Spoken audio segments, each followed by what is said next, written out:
So, how is your intimacy? That's a question I often ask the couples that I see in my practice because most of the time, by the time people are seeking me out, it's because there has been some disruption or there is some dissatisfaction. There also might just be dysfunction happening.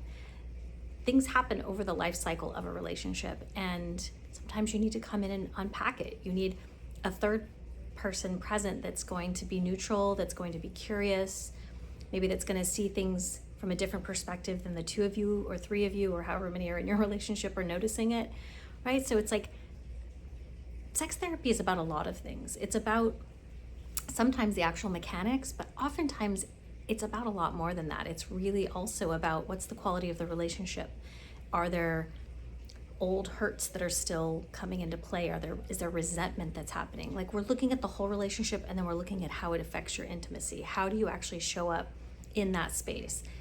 And maybe there's things that you've always wanted to tell your partner, but you don't know how. Like, it's hard to actually unpack this thing that you've been holding because now it's years have gone by and you haven't told them.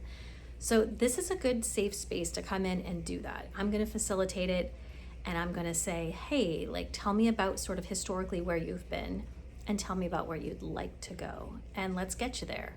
I can give you practical tools. I can give you stuff to read or, listen to. I can give you podcasts, that type of thing. Like, there's lots of different interventions, but ultimately, I'm also going to help you talk to each other differently and be forthcoming about what you really need, what you really want, what's working, what's not.